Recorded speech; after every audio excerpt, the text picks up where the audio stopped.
saya sebagai Ketua Dewan Pemuda PAS Kawasan Kuantan yang bertarikh 8 Februari 2016 di hadapan pejabat agung PAS dalam Raja Laut Kuala Lumpur. Rakyat Malaysia dan pendukung PAS khususnya mengimpikan Malaysia sebuah negara yang aman dan makmur. Kebelakangan ini suatu komplot jahat dilihat secara konsisten menyusun dan merancang strategi untuk menguasai PAS pusat serta menjatuhkan presiden dan kepimpinan ulama melalui kerja-kerja khianat dan di luar batasan Islam.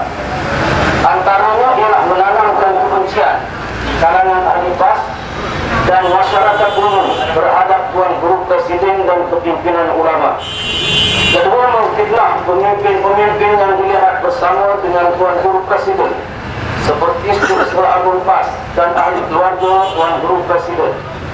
Yang ketiga, menemukan PASMA serta menyusun strategi untuk memecah belahkan kesatuan di kalangan ahli PAS dan melakukan grand design untuk menjatuhkan Presiden PAS dan kepimpinan ulama.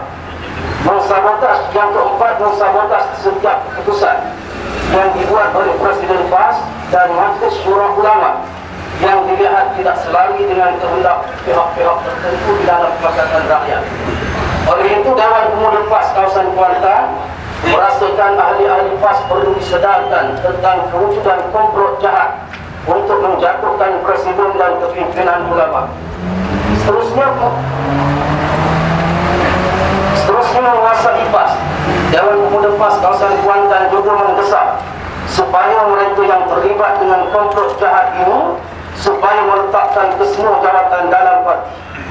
Komplot sebegini sangat berbahaya, memandangkan konspirasi yang digunakan bukan hanya boleh meruntuhkan parti, bahkan terbukti sebelum ini pernah meruntuhkan sebuah kerajaan besar, Khalifah Utsmaniyah, pada tahun 1924. Apa yang membimbangkan kami, keputusan yang dibuat oleh Parti Islam Malaysia adalah didalangi oleh anasir-anasir luar melalui komplot jahat yang digerakkan oleh Dr. Hatta Ramli dan kumpulannya.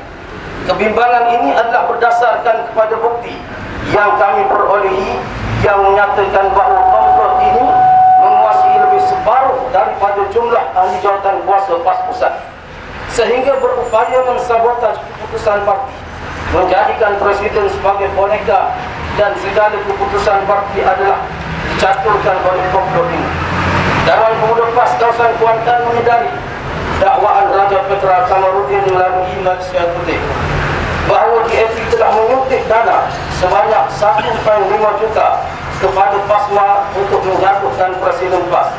Kami mempersoalkan mengapa sehingga kini tiada sebarang pengakuan apakah lagi tindakan mahkamah terhadap daripada DAP. Dewan Pemuda PAS Kawasan Kuantan juga menyedari bahawa komplot yang kami dedahkan ini tidak akan memberikan apa-apa kesan jika dibuat dalam bentuk aduan disiplin, kerana komplot ini telah menguasai lebih separuh daripada jawatan kuasa PAS pusat. Hakikat ini terbukti daripada kes-kes politika yang telah diambil tindakan, seperti laporan terhadap 5 kawasan haram Dewan Pemuda PAS di Johor yang sehingga kini tiada tindakan. Yang kedua, Tuan Haji Asmuni Awi yang dilantik semula sebagai pengarah jawatan kuasa pemilihan muktamar. Sekalipun pemilihan penggal lepas dilihat berlaku penipuan sehingga pengundian ditangguhkan ke hari berikutnya. Dan yang ketiga, tiada tindakan diambil terhadap penggerak-penggerak PASMA yang terdiri daripada ahli-ahli PAS, sekalipun telah diputuskan oleh Majlis Syura agar ahli-ahli PAS tidak menyertai PASMA. Ketiga-tiga kes di atas menguatkan lagi keyakinan kami bahawa terdapat komplot dari kalangan pemimpin kanan PAS pusat yang secara jelas mengkhianati parti. Oleh itu, Dewan Pemuda PAS Kawasan Kuantan sekali lagi mendesak supaya mereka yang terlibat komplot jahat ini meletakkan jawatan dalam parti. Sebagai langkah pertama, kami Dewan Pemuda PAS Kuantan dengan sedar dan penuh tanggungjawab menamakan Dr. Hatta Ramli sebagai antara pimpinan kanan PAS yang terlibat dengan komplot jahat ini untuk menyerang Tuan Guru Presiden serta pemimpin-pemimpin ulama di dalam PAS.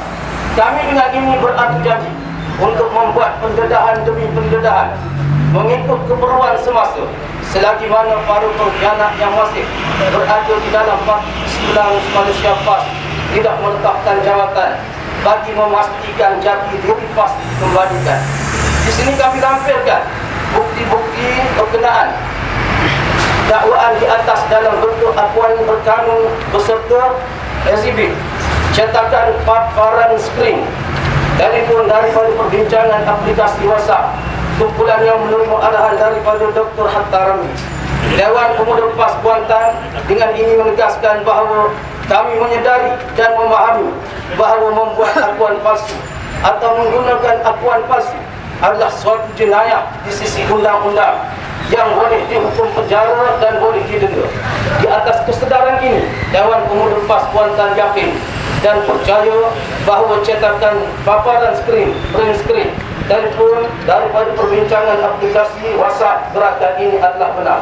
Daripada saya, Badri Ibrahim, Ketua Dewan Pemuda PAS kawasan Kuantan. Takbir! Allah!